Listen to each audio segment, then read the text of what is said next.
Hello and welcome to the bowl preview episode of the domestic game. We are your hosts, Joe Canaan. And I'm Kelly Dwyer. So let's get down to it. So, Division 2 first. I suppose we'll get a bit of admin in here. Saturday, July 8th at Dundalk Rugby Club, 2 p.m. It sees the Wexford Eagles, who are currently undefeated, against the Causeway Giants. Speaking to us here for the D2 Bowl preview, we have Fionn Molloy from the North Dublin Pirates. Fionn, how are things? Really good, Joe. Yeah, pleasure to be on the show. Great. So just give us a bit of a background. Obviously, talk about how you feel the Pirates season's gone so far. Obviously, on paper anyway, it seemed to go a bit better and a bit more smoothly than last year. So maybe you could give us a bit more insight, maybe how you came up against both these teams, and just kind of break down how your season went. Yeah, I guess we'll probably start off with the slightly unusual D2 setup this year. Obviously, most people will know now that we've come to the end of the season. 4 teams in it, so all 4 teams made the bowl. It was an interesting dynamic. I think personally, from the Pirates' point of view, it was the right call for us, certainly this season, to be able to play in that kind of setup and get as much football in as possible. And the key for us was competitive football. We couldn't finish the season last season, so a major goal for the off the field targets of the team were certainly to be able to complete out all of the scheduled season that we had this year, and then we were going to have the bonus of that playoff game as well, which I guess depending on how you look at it, whether you had a great season like the Eagles did, or a season like ourselves where maybe the on-field football wasn't quite where we wanted to. It was an interesting dynamic. Never been a playoff game in the Pirates' history, and as I alluded to there, the season kind of, it didn't go as we would hope on the pitch. We only got 1 win. That was by forfeit when Trinity unfortunately folded. We've been in that position last year, so you never like to see that from any team, especially when it's a small division. But we played the Giants twice. There was a bit of a kerfuffle with the Eagles at the start of the season. We had to postpone that game until later on in the season because an ambulance didn't show up, and then once we went to try and rearrange that second game for the Eagles, we couldn't get it. We couldn't get a date agreed. It was supposed to fall right around Father's Day. We couldn't get a team Sunday. We couldn't get a team Saturday. They couldn't get a team Sunday. So in the end, I've only got inside in one of the games for the Eagles, and we've played the Giants 3 times now this season. For us, I think our best games of the season came against the Giants. We started off the season a little bit rocky against them. They scored on the kind of first couple of plays. And fair dues to them, they were very well drilled at the start of the season, and we kind of grew ourselves into that game. And then we faced them again later towards the end of the season, and that was a much more competitive game. There was only 1 point in it. I think it was 8-7, and we got a good score against them, and that was a really tight game. And then just there gone in the playoff game, really competitive game of football as well. I think by far the best game we played in all season, where both teams were able to move the ball. There was some good defensive stands and great offensive play. I think that's a credit as we look forward to the D2 Bowl. I think that's a real credit to Conan, the head coach there in the Giants. He really takes advantage of any kind of video that he has from the previous games. He has the guys very well drilled. They've got excellent numbers. They had excellent numbers when we played them through the season, and they seem to have grown it as well as the season goes on into the playoffs. They had really strong numbers for the playoffs. A lot of teams struggle to get that retention going once the long season and the kind of the bodies start to drop as the season progresses and injuries start to mount up, as you guys will know. So yeah, it was really interesting playing them. I definitely felt we were much better matched up. I think the story on the opposite side of this D2 Bowl is obviously the Eagles. Joe, as you mentioned on the intro, undefeated. They really have looked like the class of D2. Once again, a fantastic coach they have there in Joe Platt, come down from the Premier Division last season with the South Dublin Panthers, obviously having previously coached the Wexford Eagles before they kind of dipped in and have now come back again. So they're a super well drilled team. They played us really well. We were proud of how we stuck up given the difficulties we had during the season.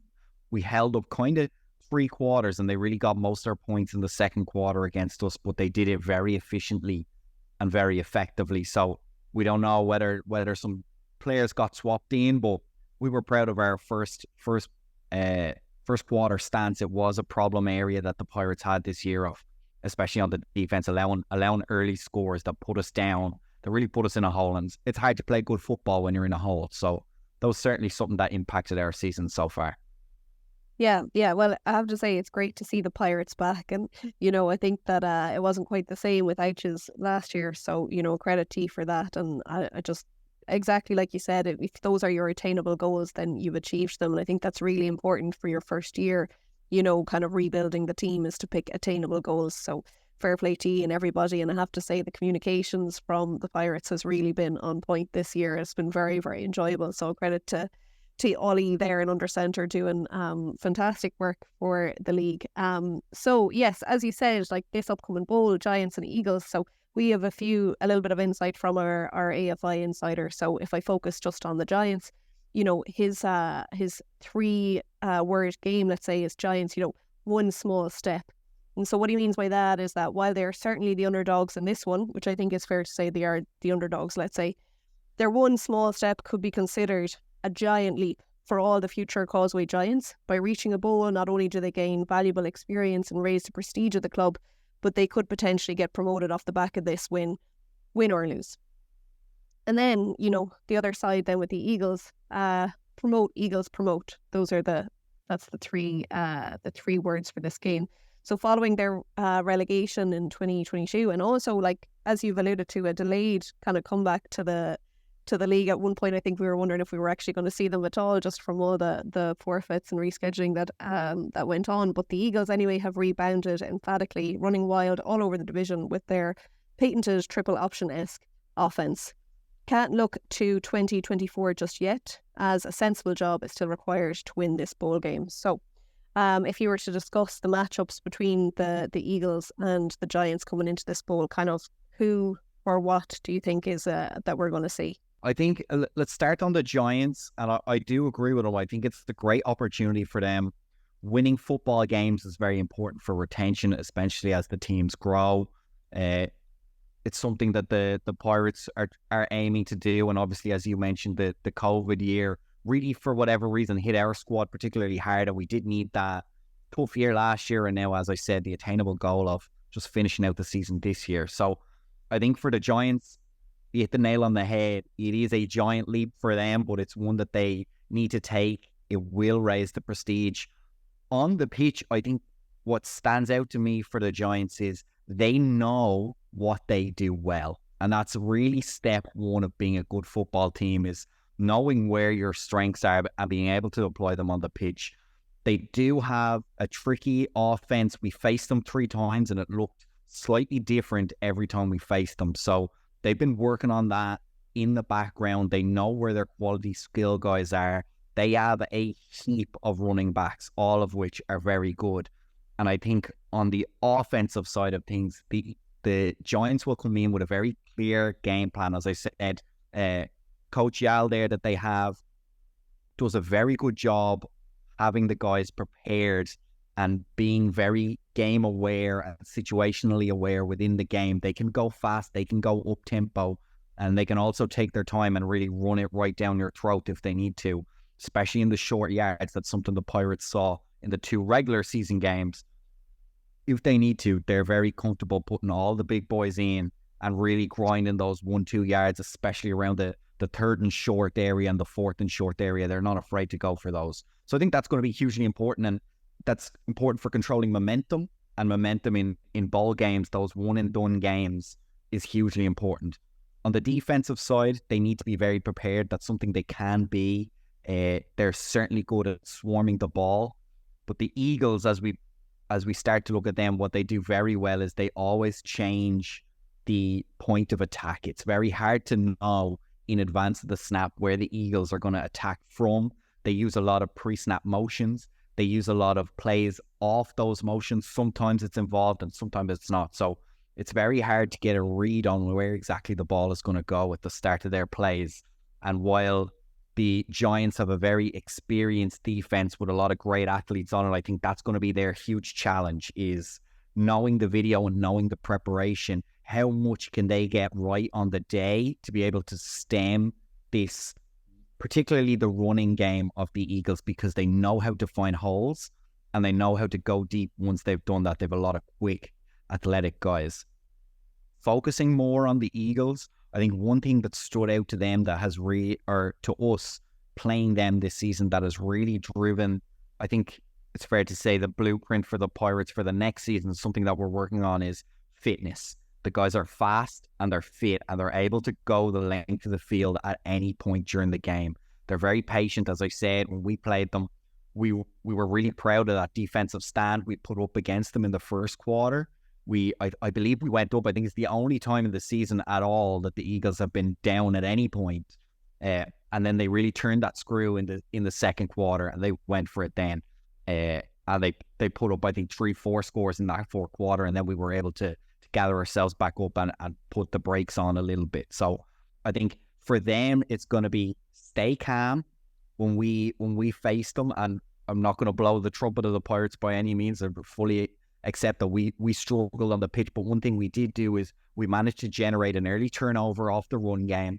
And then we managed to generate an early turnover off the pass game as well. And so for the Eagles, the key is they have the ability, they have the players, and they have the offensive scheme. It's just about, in this big game, the ball game where you're a favourite, just stay calm, regain your composure like they did against us, and really push. And I think the same is fair to say for the Eagles defense as I did for the Giants defense. Is they're very well prepared, they're very fast, and they hit hard. And really, in a ball game, there's not much more you can ask from your defense, especially in this D2. We're still trying to bring in that game footage. We're getting much better this season, teams sharing footages, but as we go into this ball game, it's always hard to know. It's a one game, it's a prep for a single team. You're going to have all your best weapons that you possibly can available to you.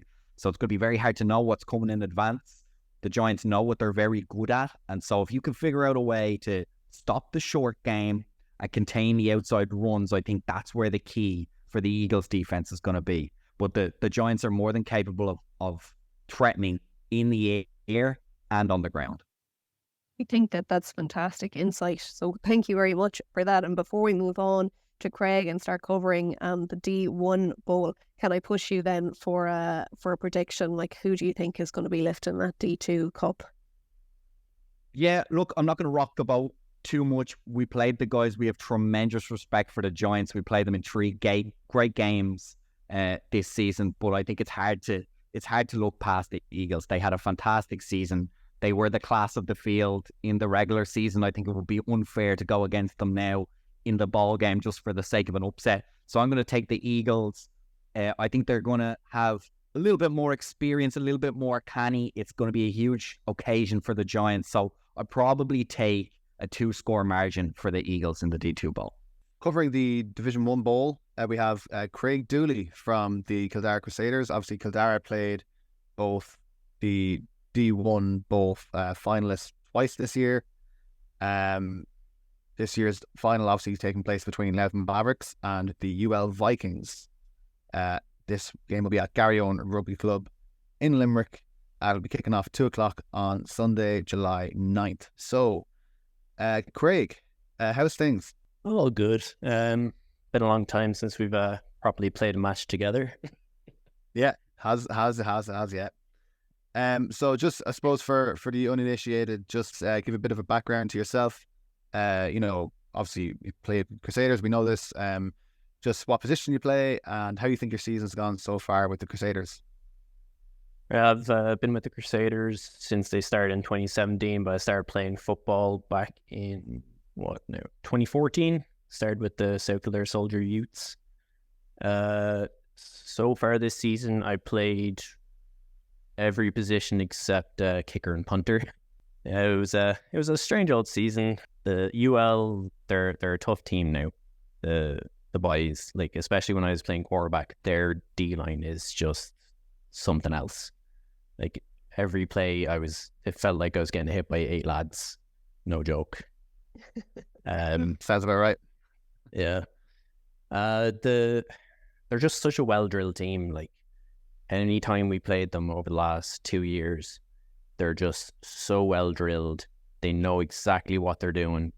They're one of the only teams I've ever seen run a no-huddle offense. They just get straight up to the line, one word, and it's called.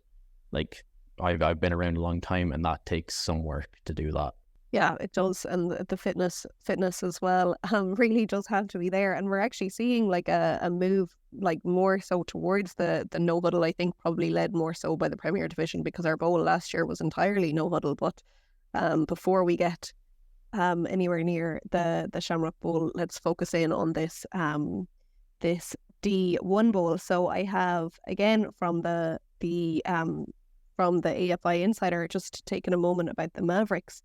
Actually, before we move on to that, how have the Crusaders actually fared against the Mavericks, do you feel? To be honest, the first match we played, it wasn't really the Crusaders.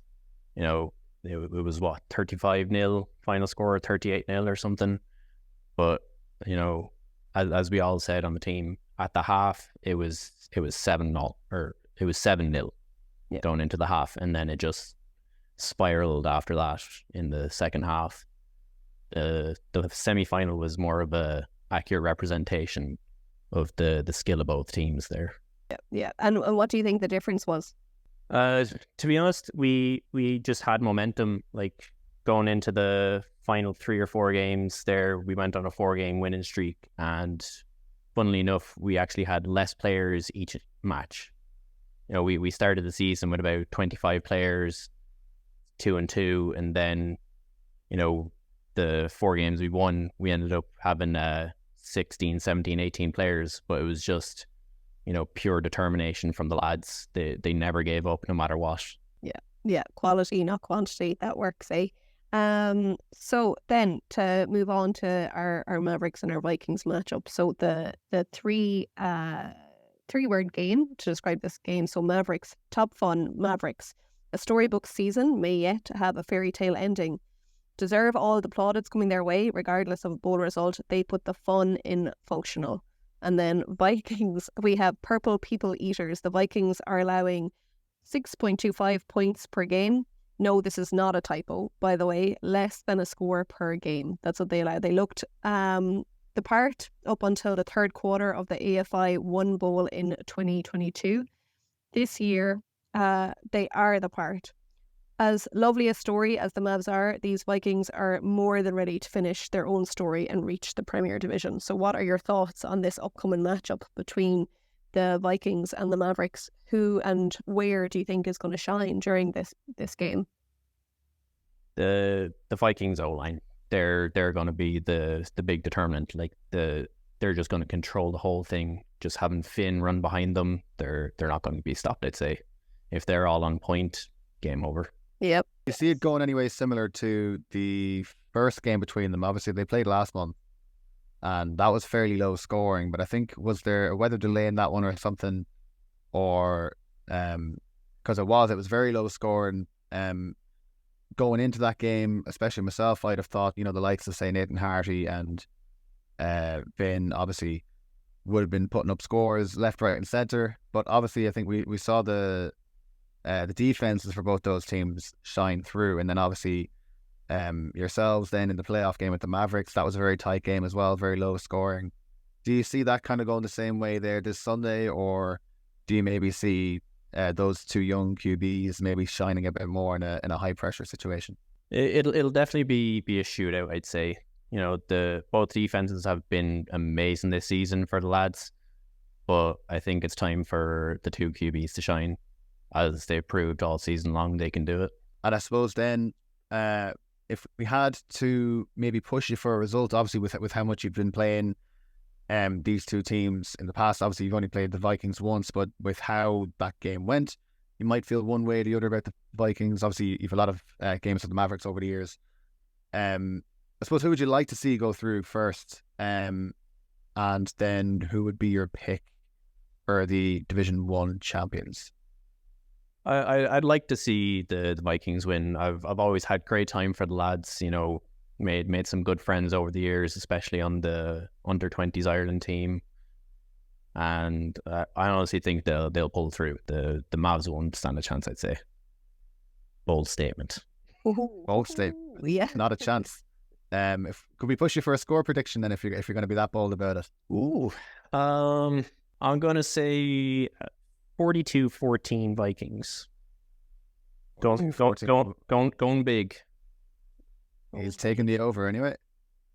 Craig, thanks so much for coming on. We really appreciate the insight. Obviously, as a player that's come up through the ranks yourself, you know there's a good bit of experience there.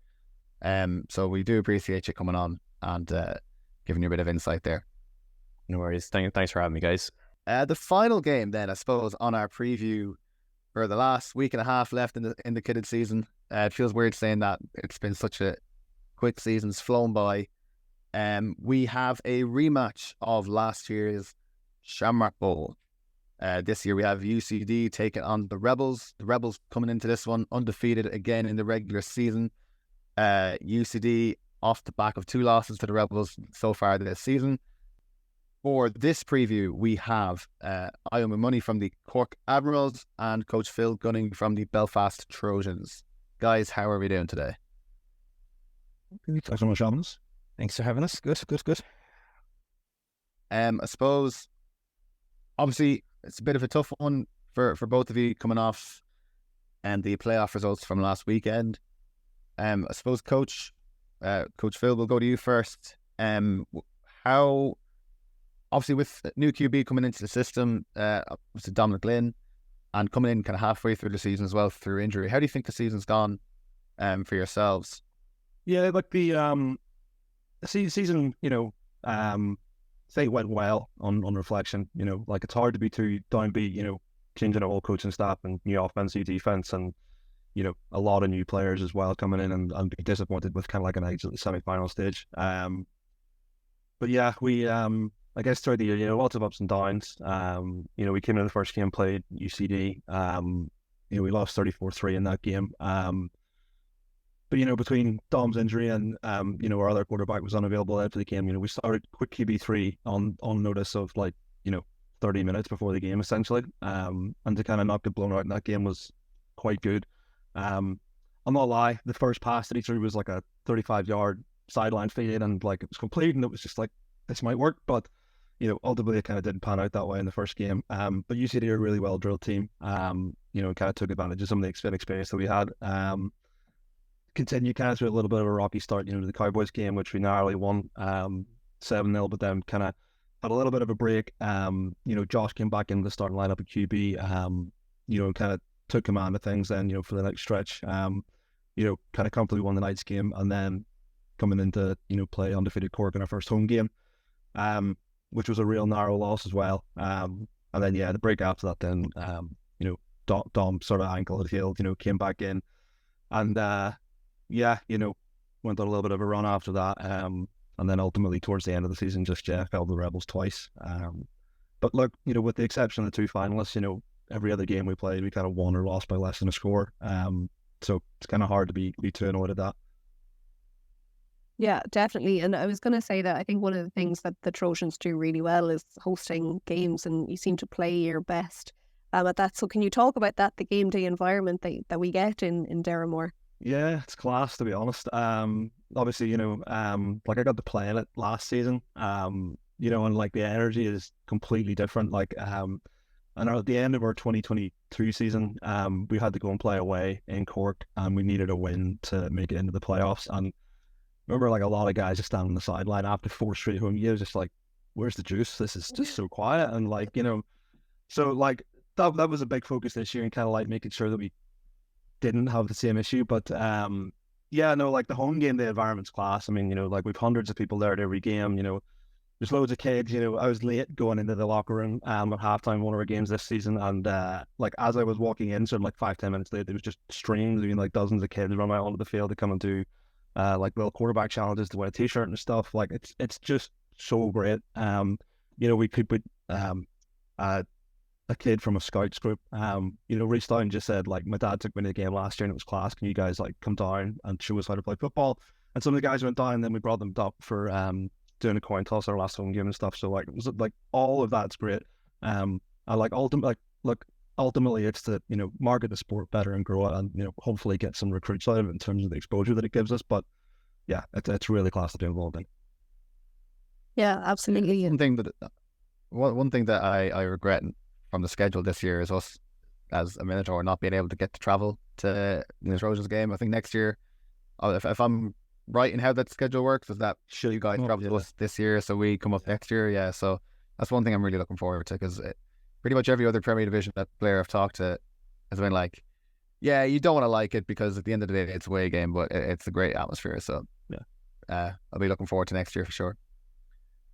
Obviously then yourself, from the Cork Admirals, pretty good, definitely a great start to the season. Hit a bit of a road bump in the Rebels, but then came back into it at the end of the year, and then an unfortunate result against UCD. Can you maybe talk about how you guys started the season anyway, and then how you felt the season went as a whole? Yeah, look, I mean, we went into the season pretty positive. We played Panthers in the first game, and usually it's just, I suppose, the way our defense works and the schemes we play. There's a few. It's a pretty complicated defense, so it's kind of similar to, I suppose, what the Wolfhounds play. So there's a kind of lot of moving parts. So we kind of knew going in that the first game was going to be kind of tough to like I said at the start of this, we have, as in like in the final, we had 4 rookies and 4 rookies starting, and the oldest one was 21, so 3 of them were under 20. So we knew it was kind of going to be, we knew the season was going to be a bit difficult. It's strange. I don't know. We went 7-1, and I don't know if you can have a bad 7-1 season, but I don't know what it is. It was just a strange one. We couldn't really get, I suppose an example is the game we played against you, Joe. It was, defense for 3.5 quarters was close to perfect as you can play, and then again, sometimes offense would be playing perfect, and defense, like the UCD game, offense was pretty good, and defense, it could be. If you look at the the results, you'd say 7-1 great season, but we kind of felt we didn't do a lot of justice in a lot of games, And now maybe we were comparing ourselves to UCD and the Rebels, but that's kind of who we knew we were going to be up against, and they're putting up 50 on teams, and I think we broke 40 against the Panthers. That was it. So it was kind of it was a good season, but it was kind of, we were kind of a little bit disappointed in ourselves, just kind of going, we felt like, we left a lot of points on the table, or we let in a lot of points. So, the goal of the season was to, no more than 14 points per game. Now, some of the, you can control only some of that. There's offense, there's where the ball lands, there's punts, there's all that stuff. So, from a defensive perspective, with the rookies we had, look, it was a good season. We can't really complain about it. We kind of had a chat about it, and we're like, we're 7-1, and we still think we're not doing as well as we should be. So, that's the mentality Al and Bren have kind of instilled in us. So, look, it's a good thing. I think, with the rookies we have, Adam, Jerry, Matthew, Donald, and Joseph. Joseph is actually probably going to the Olympics, something for shot put or something like that. He plays D-line. So there's the lovely tape of him throwing John McDonald to the ground. Anybody here who knows what John McDonald is knows it's not something you see very often. So it's not easy to do, yeah. For sure. So he's he's someone that we're looking forward to the next few years on. But look, the UCD game was kind of, to be honest, the annoying thing was the repeat of last year. Yeah. Kind of, we get in there, and the worst thing is we'd actually beat them this year. So we kind of went in a bit more hope, and then a quarter in, we were kind of like, there's a lot of stuff going on, a few different things I can't talk much about, but look, it was just a disappointing end, and Phil is probably feeling the same. We kind of felt like we didn't do ourselves justice. So, it was, look, again, it's kind of a case where the team with how many Americans between those two teams? Probably about 8 or 9. A few people who have played, that's kind of, I suppose, that's who we're up against. I don't know if at some stage, like in basketball now, Phil, Dom could probably tell you have a 2 American rule. You can only have 2 Americans on the team. I don't know if the league is ever going to do something like that, but it's kind of tough, rookies playing against players who have 20 something years experience, and they've been playing for a year. It's kind of going to be a very tough bridge to gap. I just we're kind of thinking, how do we bridge this? How do we get to where they are? and it's going to be it's a challenge that I that I'm kind of I've talked about it to Al, I've talked about it to Bren. Like, it's like when I moved here and played basketball, there's kind of a case where, I'm American. You kind of have to go through a whole, did you play sports? Is there any, there's a whole rigmarole, whereas American football, it doesn't matter.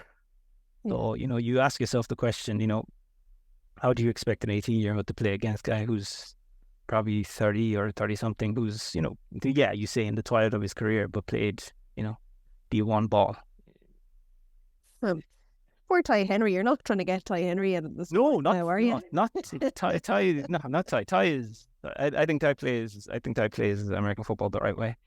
It's kind of It's like I don't know. I suppose the best way I can put it is, I hit hard and whatever, but like one of my biggest things is to transfer the knowledge I have to the other players, not hit the other players as hard as I can. It's a case of, we're trying to grow the sport. That's all we're trying to do here. And like I really like what Ty is doing, and you can see it in the, we all played the Rebels from the yesteryears, and everybody has stories about them. But I'd feel like you played them twice in a row. But like I found, like, the game they played against us, they beat us, but it was never a case of them rubbing in our faces or them trying to do this or do that. It was a good contest. They were extremely efficient. They played well. Ty found our holes and picked on it. And if you text Ty and go, look, how did you do this? How did you do that? You get an answer straight away. And that's kind of same with myself. And that's kind of the role I kind of play in the team with regards to the defense and stuff like that. Players asking me this and that, and so that's But I'm never going to be at the level of somebody who's played that amount of football. And then it's kind of just something that's kind of been on my mind a lot. It's just, how do we, as a squad, because we're in Cork, we're not going to get the amount of joy Dublin is going to get. UCC has too many sports, so we're not going to get anything.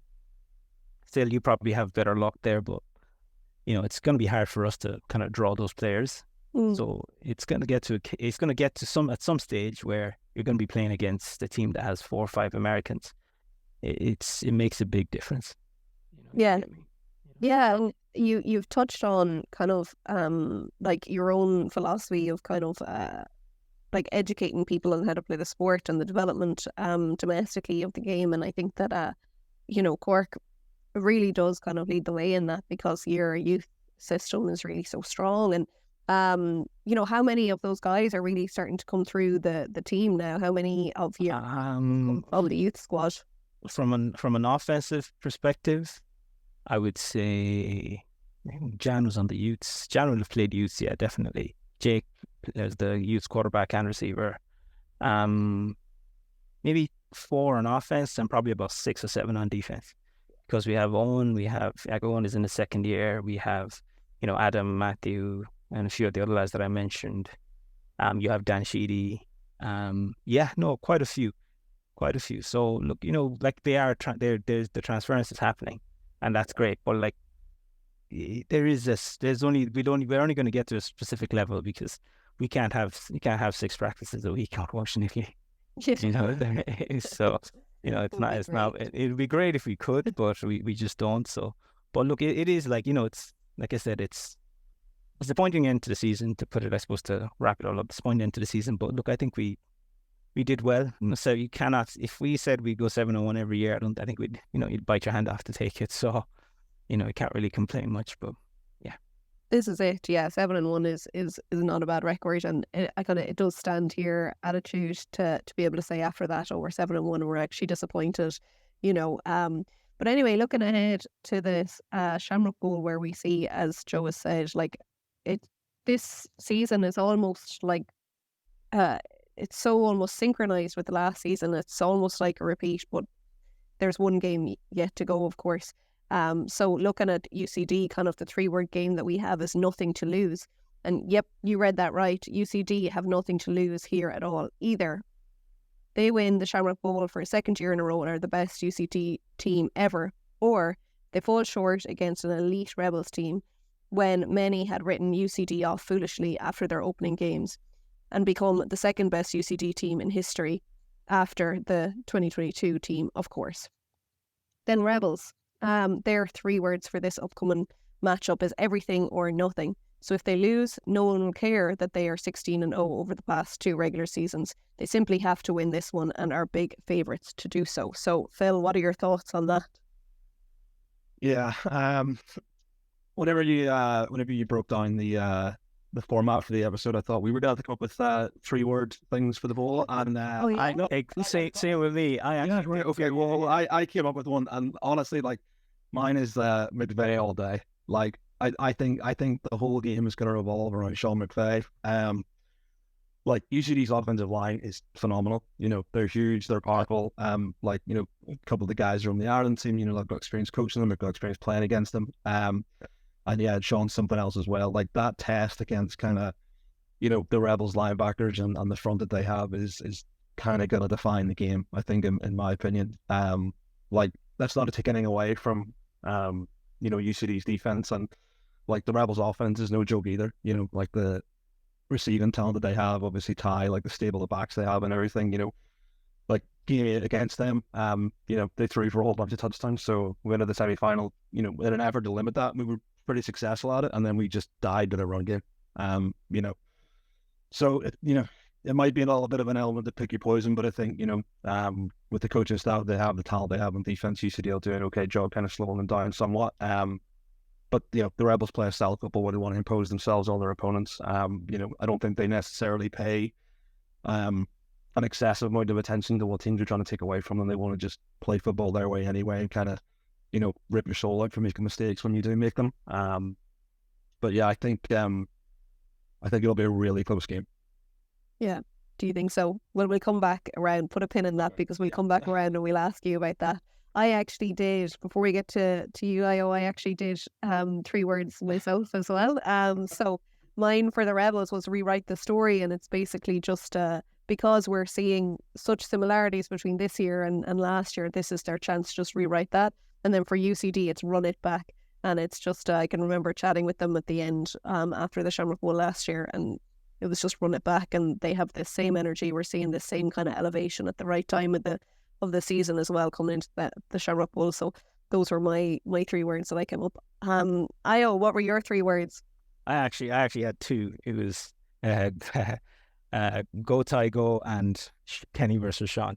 It's just so, like, I suppose, again, like, this is from osmosis and playing with, you know, being coached by Brendan for all these years. So it's a game of, football is a game of matchups. So the game, I suppose, give an example, the game we played against UCD, it was, so I think I like to say me and Sean collided about maybe 6 or 7 times, and, you know, they had like 100 and something yards, but we won that game. This game, you know, we moved position, someone else was playing outside, different scheme, and Sean cut loose. I think it's going to be, I think Sean, and you know, he'll say it himself, Sean is going to find it very hard to get away from Kenny. It's, yeah, in this kind of game. And with, you know, Ty wasn't playing back there last year, and I think he will probably play defense this year in the bowl, so I think he'll probably play both ways. I think Dan and Greg are better than they were last year. I think they've added a few more pieces on defense. Their free safety is phenomenal. They've got an end who is probably the strongest football player I've ever seen in my life. I can't remember his name. He comes from, I think he flies in from London to play with them. I think Phil has been nice. I don't think it's going to be close. I think it's not the same defense. And UCD won that game last year by doing something they hadn't done all season. They literally threw the kitchen sink at Ty. They hit him every way they could. They hit him late. They hit him early. They were sending 6. They were sending 7. And he was dropping bombs. And that was like I think Kieran is the cornerback. Yeah, Kieran helped a lot in that game because he gave them time to get to Ty. I think he can be everywhere this year. Dan is a lot better. Like we held Dan to probably 20 yards, and then Dan put 100 and something on us, probably close to 200 yards. I don't know. Like I don't see, as somebody who we played UCD twice, and Rebels once, and we lost. I know we lost to UCD pretty badly, but I think if we got 3 games against UCD, we'd get 1. If we got 3 games against UCD, I don't know. You have to. Sorry, against the Rebels. Sorry, we got 3 games against the Rebels. I just don't know. Like,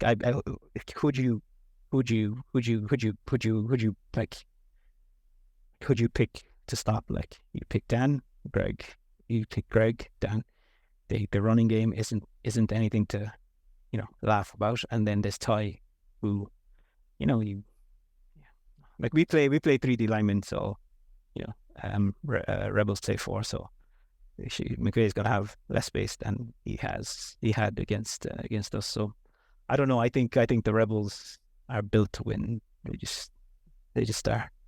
I think it'll be the UCD is going to find it very hard to beat them.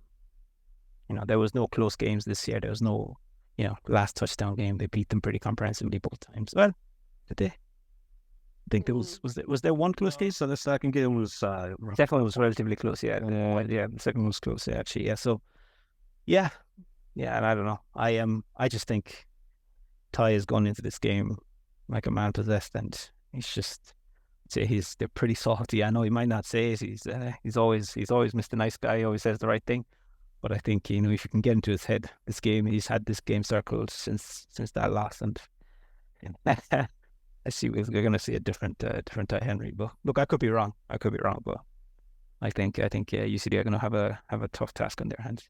Well, it's going to be very hard not to follow up with your prediction, then your score prediction at this point, because you've built it up so much. But go on. Well, I suppose there's also the fact that Brian is going to be Broderick, there, good linebacker, is going to be missing half the game. So there's that, and I think it was a Kieran O'Connell was who you were on about that.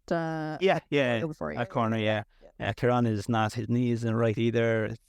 There's a lot of dark arts going on behind the scenes, probably. So, yeah. So your score prediction anyway. What are you calling it? I'm gonna say, I want to say like 35-21. Okay. I think that's it's an interesting one. I'd find that one actually a difficult one to call, but Phil, you might agree or you might disagree with Io. Where are you at for this? No, I think I was pointed about the having 3 cracks at them is kind of the key thing for me. Like, it seems to be trending towards UCD getting better against the Rebels. I mean, like, this is the team that they want to beat as well. Like I just think they'll pip them in like a really close kind of high scoring game. From like something like 30-35 to UCD. 38 against that Rebels defense. What's the most anybody's put on them? They scored 20 something during the season. Yeah, that's the highest points anybody scored against them. And they've got tape. They've got how much? They've got our tape. I don't know. Look, we'll see. It'll be interesting. I'm not putting any money on it though. But I mean, like, to pick you up on it, and this is something that Paddy had said to us before, was, the Rebels, they scored 25 points against UCD in the last game, but you're in the bowl, they scored 24 points on them. You know what I mean? So, I don't know. Like, I don't know if it's going to be as much of a blowout as what we might think. Yeah. See, my reasoning behind it is that you can scheme to stop UCD. It's very hard to scheme to stop the Rebels, because it's a race. Like, you at some stage you're gonna have to play 1-on-1. You're gonna have to play man, and it's a race against Greg and against that. And Ty is so accurate, and he's gotten more accurate, if that's even possible, from last year. Like, the games we played against him, like, he might as well have handed the receiver the ball in some of those plays. So, yeah. No, like, yeah. To be fair, I mean, Dan was quite heavily featured in last year's Shamrock Bowl, and he had actually only joined the team like late in the regular season. So, he's coming off a full regular season now. So maybe that will be the difference for them. He's not just going to be running go balls anymore now. Like, runs a few different things. So it's just like, I've watched, like, on both of them, I'd say I've watched about 40 hours of tape on them. No word of lies. Just before the games, I literally I just locked myself into a room and just watched and watched and watched. So I don't know. It'd be great if it's a close game, if it's a battle, but yeah, maybe we'll see. Coach, could we get a score? Did we get the score prediction off you? We got it. Yeah. We did. Jesus, here's me forgetting. Kelly, I suppose. While we're here, I suppose we may as well give our own score predictions on this one. Oh no, I'm not getting into that. I'm only the host. You know what I mean? No. This is why we have the experts. This is why we have we've one going for the Rebels, one going for UCD. I find that that very interesting. No, if I do have to choose, I suppose at the start of the season I said that I thought UCD would run it back just because didn't see any reason why they wouldn't. I think kind of since then, I think that a bit like what Io had said, I think the Rebels just really were shocked by what they were given by UCD in the bowl, and then to be given that in such a big game as well, and to be forced into a position where you just haven't been all season, and then to know how to react to that, mentally, emotionally and stuff. And I think that they kind of had to change the game plan there and then in the bowl, the biggest stage of the year like that. I think that those are all the things that went away from them. As Liam Ryan kind of often points out, they totally moved away from the run quicker than probably they wanted to.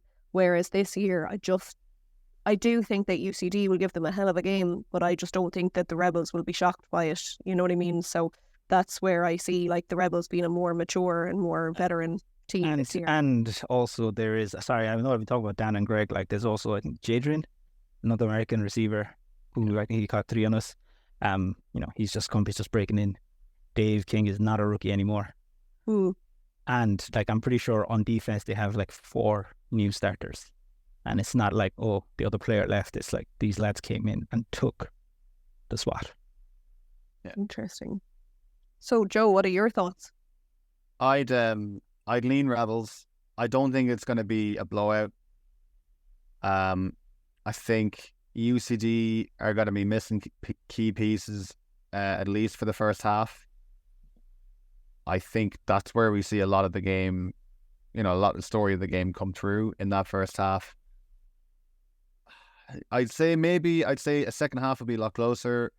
If how I see the first half happening goes the way I see it happening, then I'd say maybe UCD might start to crawl back late, but I think it'll be a little too little too late, I think.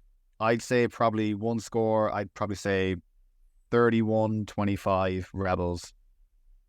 I'd say, I can't see it being any closer.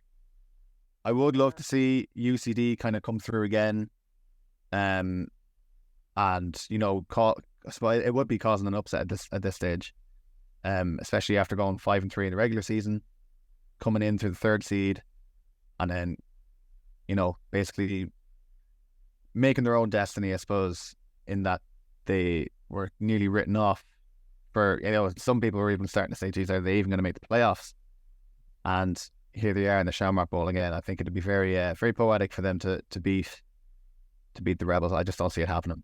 I see a one score game. And we still have Fionn and Craig on the line. So seeing as you're here, Fionn, what are your predictions for the Shamrock Bowl? Well, I'm just a D2 simpleton, so I'm not sure what I can add to the conversation. But I think Joe said he's leaning Rebels. I think I'm kind of falling Rebels. I did get to ref the game between Joe's Minotaurs and the Rebels, and as Ao said, it's just very hard to see what you could take away from them that's really going to make them struggle. And we talked about Sean and the UCD offense, and you kind of look at that excellent Rebels defense and then think, well, if they're struggling, they just plug Ty in, and then they get even better again as soon as he starts playing both ways. So I'm going to go a little bit off script. I think it's going to be much more of an unbalanced game. I'm going to take the Rebels 42-17. 17 Rebels. Ooh, big one. And Craig, what are your thoughts? I haven't had a chance to actually see either of the teams play, but I think judging from the last score, it's going to be a flip. It's going to be 25-24 UCD. Oh, wow. they're not going to want to lose. You know, they lost to them twice in the regular season. They're going to stick it to them in the bowl there. Okay. So we've got And four. money's working that one. Yeah. Right. So we might end the episode there, Joe. Or is there anything else that anybody wants to add that we haven't maybe covered already? Oh, I think so. I think we're fairly good. Yep. A reminder that you can get tickets for the Shamrock Bowl 35 at MTU Stadium. Tickets are available on universe.com. AFI has all the links in their socials and their bios and all that sort of stuff. So make sure to get down. I think it's a €10 or €8 ticket, or you can get a family ticket for €20 or something like that. Pretty good day. There'll be entertainment and food and beverages and all that sort of stuff there. So MTU is a great venue. Obviously, I was there last week for the Cork UCD game. It really is a great place to watch a football game. So it should be a good day out. A reminder as well that all the bowl games will be streamed this year. So the Division 2 Bowl, again, July 8th, this Saturday, 2 p.m. from Dundalk Rugby Club, will also be streamed by Green Zone Ireland on their socials. AFI will be sharing that out too. And the next day then, Sunday, July 9th, 2 p.m. from Garryowen Rugby Club in Limerick. That game will be live streamed on the AFI YouTube channel, as will the Shamrock Bowl 35 next weekend after that, July 16th. Sunday from, I think, 3 p.m. is the kickoff time for that. That will also be live streamed on the AFI YouTube channel. Guys, thanks so much for coming on the show today for all of you here. We really do appreciate the insights and the bit of a conversation at the end of the day about an odd sport that we all seem to love for some reason. Thanks everyone for listening as well.